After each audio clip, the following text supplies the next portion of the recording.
Assalamualaikum warahmatullahi wabarakatuh. Selamat datang di channel Katabah yang penuh cinta, damai, aman tentram.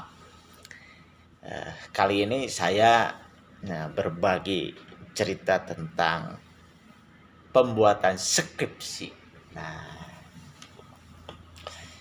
Skripsi sebagian mahasiswa bahkan banyak menganggap sesuatu yang sulit gitu, karena dulu sejarahnya ada dosen yang tanda kutip mempersulit gitu.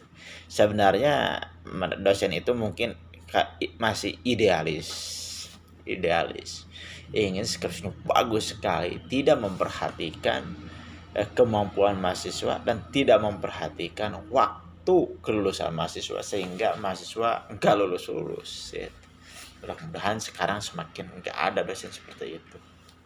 Nah, tips skripsi itu, kalau saya selain baca-baca referensi, kalau sekarang referensi kebaca online dari internet, tidak ada alasan contohnya kita tidak tahu contoh skripsi itu, karena di perpustakaan tidak bisa dipinjam ke rumah. Tidak ada alasan, karena banyak skripsi yang bisa di-download dengan gratis. Jadi tips yang pertama itu cari skripsi yang sudah jadi di internet, download.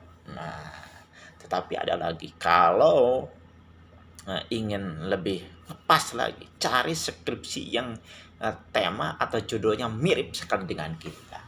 Kalau saya di komputer contohnya ingin membuat aplikasi web perpustakaan, maka kita harus mencari referensi tentang perpustakaan, jurusan komputer atau prodi, program studi komputer juga. Nah, biar nyambung, karena ada beberapa skripsi contohnya dari yang mirip. Di komputer ada prodi sistem informasi, di luar komputer ada administrasi publik. Itu skripsinya mirip itu, hanya mereka tidak masuk ke ranah pembuatan aplikasi. Kalau di komputer ada masuk ke ranah aplikasi. Jadi cari skripsi yang sangat mirip dengan yang akan kita buat. Muncul pertanyaan, apakah takut nanti kita mencontek, menduplikasi? Tidak. Selama kita jujur, tidak akan terjadi seperti itu. Tidak akan terjadi plagiarisme, insya Allah.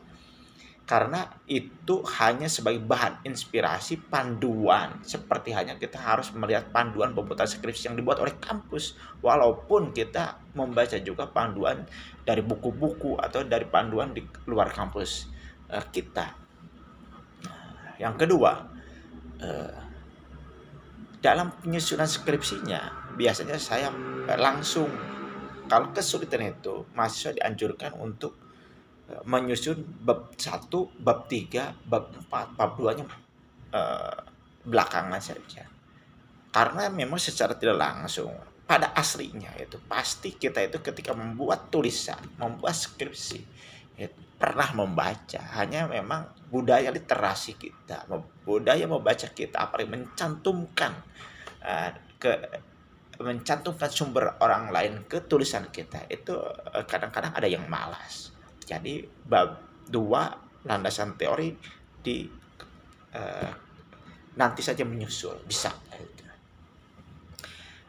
Jadi bab 1, bab 2, bab 3, bab 3, sebagian bab 4. Alasan saya menyarankan langsung bab 4 barengan dengan bab 3 itu, sebagian mahasiswa ada yang menganggap bab 3 itu memang ya tidak ada, seakan-akan tidak ada kaitannya dengan bab 4. Padahal sebenarnya ketika kita sudah membuat bab 3, menyusun bab 3, pas bab 4 itu tinggal melihat bab 3 sebagai panduannya. Jadi konsepnya di bab 3, praktisnya di bab 4. Nah, tetapi itu juga tidak salah mahasiswa. Saya baca-baca dari luar komputer juga di bab 3, bahkan di bab 4 masih ada yang definisi dicantumkan di sana.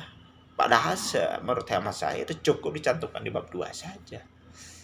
Makanya saya beri kesempatan untuk memberikan bab 3 dan bab 4 sebagai bab 4 dibarengkan. Akhirnya nanti bisa dilihat benang merahnya udah nyambung belum. Kalau belum nyambung, kita lihat mana yang lebih bagus. Bab 1-nya atau bab 4-nya. Kalau bab 1-nya amburadul, bab 4-nya bagus, berarti mahasiswa itu idenya sudah bagus, tapi penulisannya itu yang jelek. Maka saya sarankan mahasiswa untuk melihat menulis memperbaiki bab 1 itu dengan melihat bab 4-nya. Sambungkanlah. Nah, setelah itu nanti bab 2 bisa nyusul dengan bab 5 kesimpulan atau penutup. Nah, bagi saya bab 2 itu landasan teori itu ya 5 halaman juga sebenarnya sudah cukup. Maksudnya agar tidak terjadi banyak kopas dari referensi yang lain. Dan saya ingatkan lagi barusan itu satu, lihat skripsi yang sudah jadi. Yang kedua, kerjakan bab 1, bab 3, bab 4. Sebagian bab 4 dahulukan itu agar nyambung, karena judul itu bisa berubah-ubah. Bahkan nanti setelah hampir beres bimbingan, judul bisa berubah. Terus yang ketiga tadi sedikit saja bab 2-nya. Ya 5 halaman juga cukup lah. Itu yang biasa saya lakukan, mudah-mudahan bermanfaat. Dan jangan lupa selalu berdoa, ikhtiar dimaksimalkan, berdoa karena kita yang merencanakan, Allah yang memutuskan. Happy dalam menyusun skripsi, maka bagi saya menyusun skripsi lebih menarik, lebih mudah dibandingkan ujian UAS. Karena UAS harus mengerjakan semua mata kuliah, kalau skripsi cukup dalam satu pembahasan saja. Begitu, semoga bermanfaat. Wassalamualaikum warahmatullahi wabarakatuh. Teng teng.